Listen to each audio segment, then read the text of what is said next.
देख रहे हैं।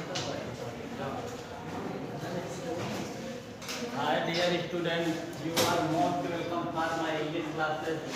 This is Jiten Kumar Sharma from Akash Inter College.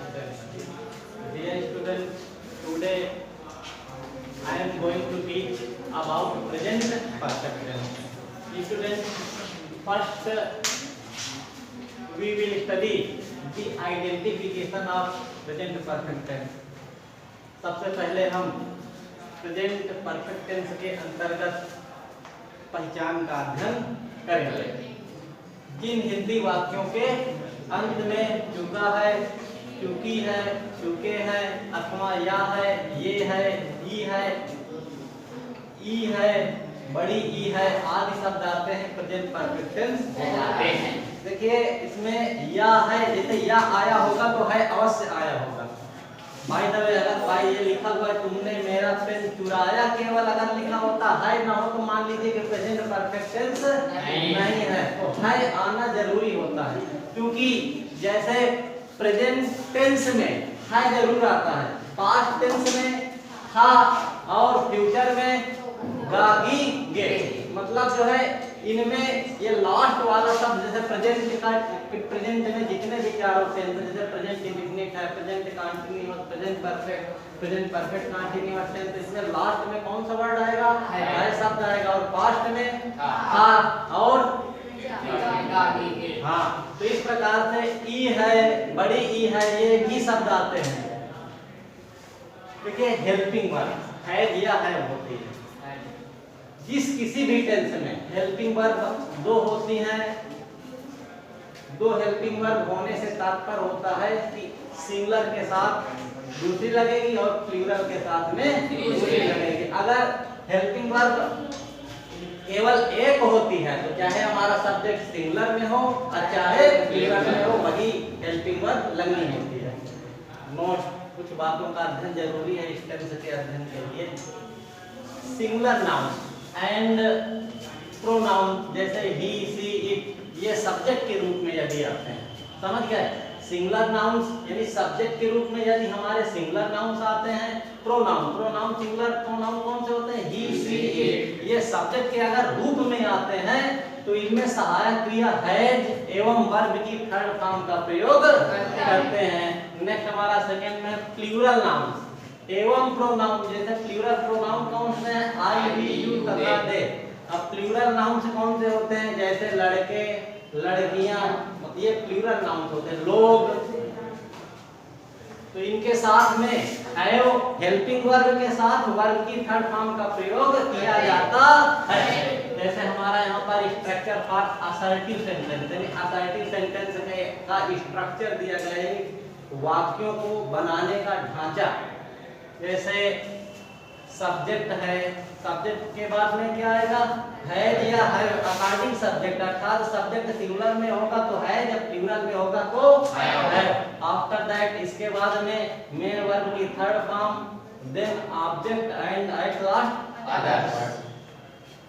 क्योंकि असर्टिव सेंटेंस दो प्रकार के होते हैं, अफर्मेटिव का नियम है और हमारा निगेटिव का नियम नीचे है। सब्जेक्ट है प्लस नॉट, मेन वर्ब की थर्ड फॉर्म ऑब्जेक्ट और अदर। इसी प्रकार से इंट्रोगेटिव सेंटेंस में भी स्ट्रक्चर दिया गया है। तो इंट्रोगेटिव सेंटेंस फर्स्ट टाइप के जो होंगे, अर्थात ऐसे वाक्य जो हाँ मतलब ऐसे हिंदी वाक्य जो क्या से प्रारंभ हो उनके लिए सबसे पहले हम हेल्पिंग वर्ब का यूज करेंगे।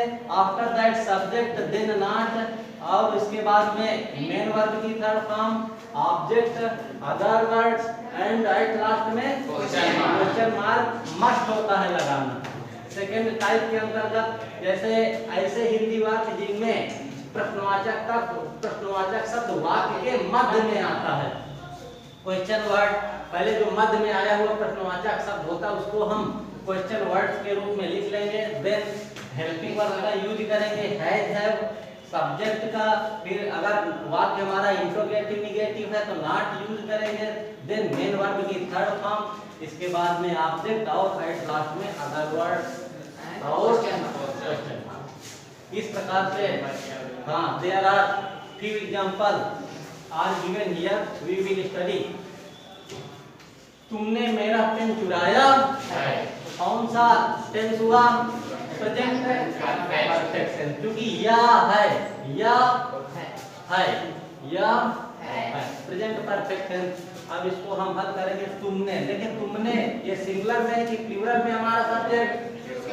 प्लूरल में है, तो क्या लगाओगे, लिखोगे यू हैव, वर्ब की थर्ड फॉर्म चुराना, चुराना काहे मींस होता है? स्टील, स्टील का थर्ड फॉर्म क्या होगा? यू हैव स्टोलन मेरा पेन, माई पेन क्या है? हमारा ऑब्जेक्ट है। You have stolen my pen. Next example है वर्षा बिल्कुल नहीं हुई है। तो वर्षा, देखिए अगर कोई भी वाक्य वर्षा से संबंधित हो तो इसके लिए हम इट का प्रयोग एज ए सब्जेक्ट के रूप में करते हैं। इट के साथ में क्या आएगा? Has, it has not. Rain हमारा वर्ब है, rained, it has not rained at all. बिल्कुल काहे मींस होता है? At. It has not rained at all, आपका बिल्कुल नहीं हुई। हमारा नेक्स्ट सेंटेंस है अब अंधेरा हो चुका है। अब देखिए अंधेरा होना, इसके लिए भी हम किस सब्जेक्ट का प्रयोग करेंगे? इट का प्रयोग करेंगे। इट हैज ग्रो माने होता है होना या उगना। It has grown dark now, समझ में आया? It has grown dark now, या कर सकते हैं it has become dark now. Now का प्रयोग हम वाक्य के प्रारंभ में भी कर सकते हैं। नेक्स्ट हमारा रेलगाड़ी अभी अभी प्लेटफॉर्म पर आ चुकी है, समझ में आया? रेलगाड़ी अभी अभी प्लेटफॉर्म पर आ चुकी है। तो इसको हम हल करेंगे, क्या बनाओगे? The train has just arrived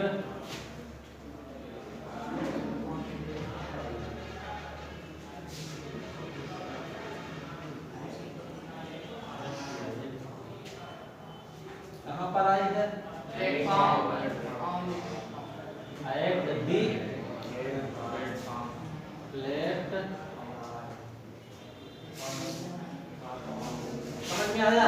the train has just arrived at the platform. तो आप इसको भी इस तरह से भी कर सकते हैं, जैसे the train has arrived at the platform just now.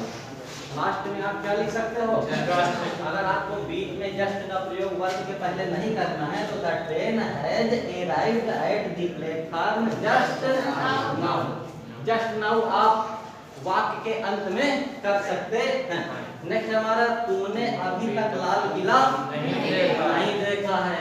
तो तुमने अभी तक लाल किला नहीं देखा है, क्या लिखोगे? यू हैव नॉट, देखना काहे मींस होता है? सी। You have not seen Lal किला। लाल किला को हम रेड फोर्ट भी कहते हैं। लाल किला हमारा नाउन है, लाल किला भी लिख सकते हैं। क्या लिख सकते हो? लाल किला। जैसे हम भारत को भारत लिख सकते हैं, BHARAT। अब भारत को हम इंडिया भी लिख सकते हैं। तो you have not seen Lal Qila, LAL, Qila की स्पेलिंग होती QUILA।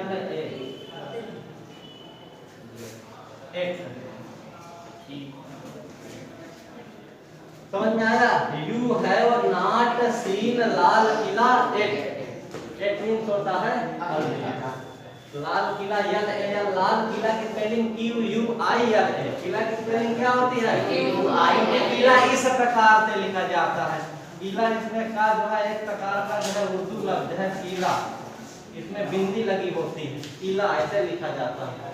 जैसे फतेहपुर है, कुछ वर्ड होते हैं जैसे फतेहपुर, फतेहपुर जो है में एफ में नुक्ता लगा होता है, ये नुक्ता चिन्ह है। तो इसमें जैसे फतेहपुर फा काहे मीन्स होता है पी, लेकिन अगर ये नुक्ता लगा हुआ है तो एफ से हम यूज करेंगे, इसीलिए फतेहपुर में एफ से शुरू होता है ना कि पी एफ से। कहीं लिखा होता पी एफ से फतेहपुर, इसी कारण।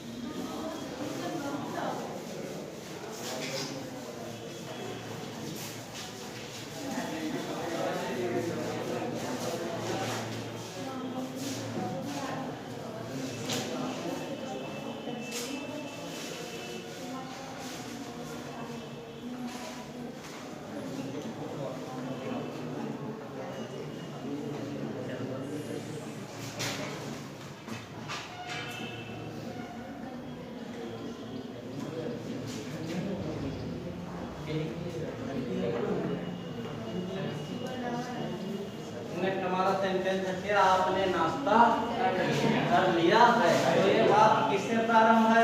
क्या से प्रारंभ है? क्या से प्रारंभ होने वाले वाक्य में पहले क्या लगता है? किसके अकॉर्डिंग लगता है? सिंगुलर में है कि प्लूरल में है? प्लूरल में है। आपने, तुमने, आपने, तुमने प्लूरल में होता है। तो ये सब्जेक्ट हमारा प्लूरल में है आपने, तो हम क्या यूज करेंगे? हैव यू कर लिया है।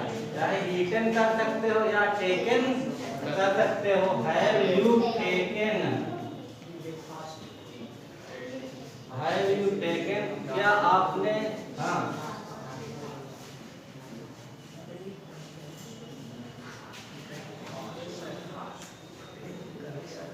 Have you taken the breakfast, क्या आपने नाश्ता कर लिया है। लास्ट में क्या यूज करेंगे? क्वेश्चन मार्क जरूर यूज करना होगा, otherwise your sentence will be wrong. समझ में आया? If you do not apply interrogative marks then you will get only half number.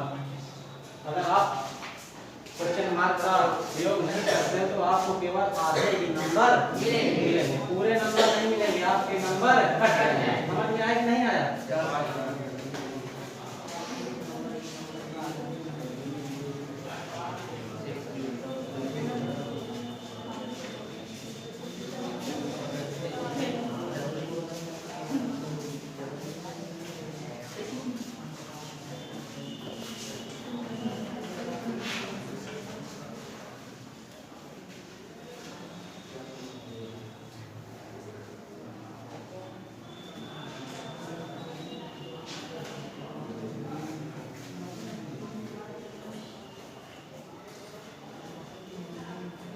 चलो इसको बताओ कैसे हल करोगे?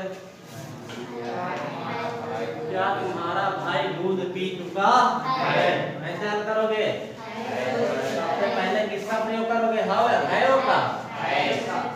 तुम्हारा भाई, अगर शब्द हो कि तुम्हारे भाई, तुम्हारे अगर लगा हुआ हो तो इसका मतलब हमारा सब्जेक्ट प्लूरल में है, क्योंकि तुम्हारे से तात्पर्य होता है कि कई हैं भाई।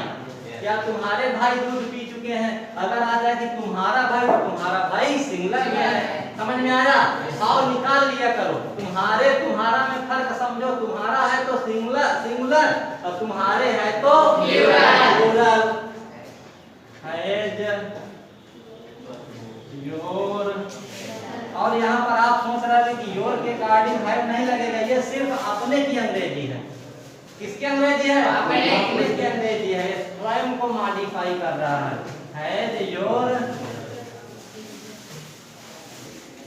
अगर पीना काहे मीन्स होता है? रंग हो जाएगा, या टेकन भी लिख सकते हैं।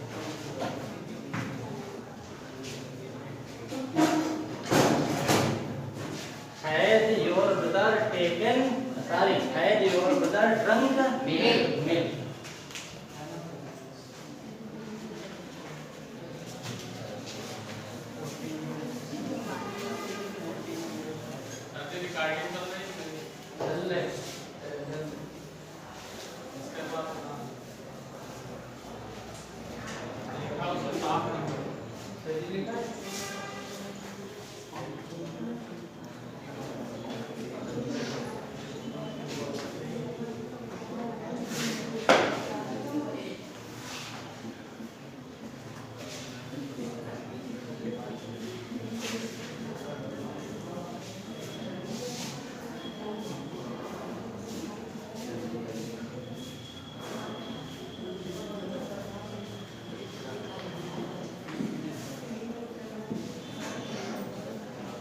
नेक्स्ट सेंटेंस देखिए, तुमको अंग्रेजी ग्रामर किसने पढ़ाया है?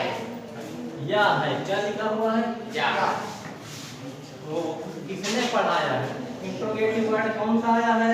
किसने। किसने बीच में आया, इसकी अंग्रेजी शुरुआत में हम प्रारंभ में वाक्य लिखेंगे, जैसे किसने के लिए क्या लिखेंगे? हु। और हु सिंगुलर में होता है कि प्लूरल में? सिंगुलर में। Very good. ये किस रूप में काम करता है? हु इंट्रोगेटिव प्रोनाउन, मतलब ये सब्जेक्ट के रूप में काम करता है। ये इंट्रोगेटिव प्रोनाउन है, प्रश्नवाचक सर्वनाम है, सिंगुलर में होता है। इसके बाद में तुरंत जस्ट हेल्पिंग वर्ब का यूज इसी के अकॉर्डिंग किया जाता है। और इसमें जो सब्जेक्ट होता है वो वाक्य का सब्जेक्ट नहीं होता, ऑब्जेक्ट होता है। तो who has taught, who has taught English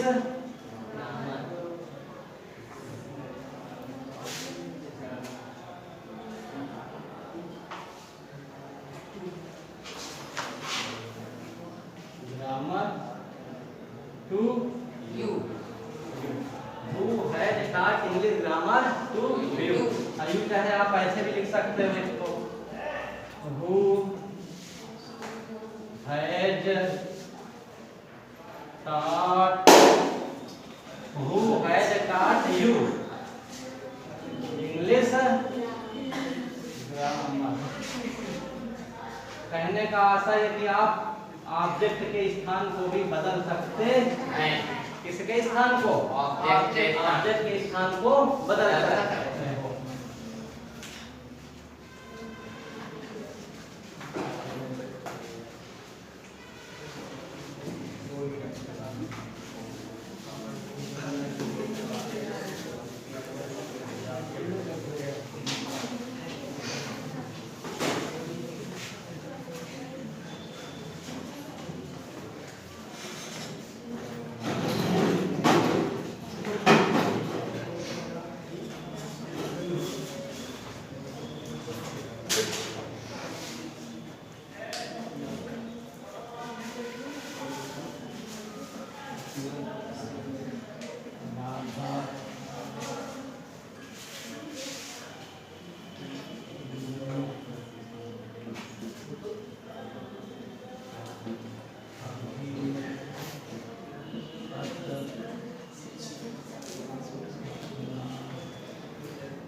Radha ने अभी तक अपना काम पूरा नहीं किया।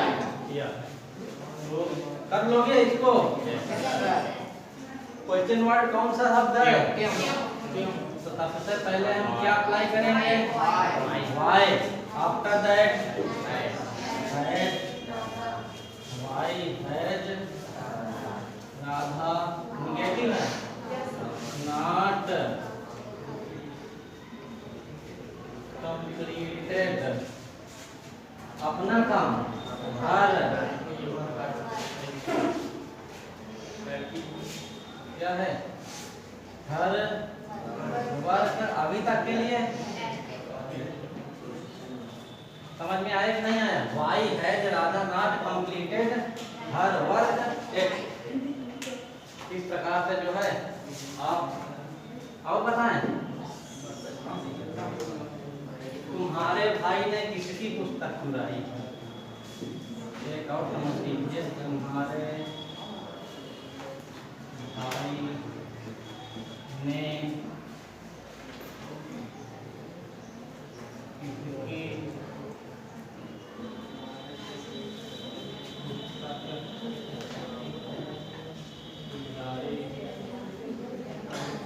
कर लोगे? तुम्हारे भाई ने किसकी पुस्तक चुराई है? किसकी पुस्तक क्या है हमारा? क्वेश्चन वर्ड क्या है?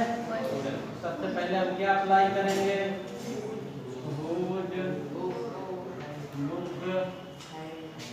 Has your brother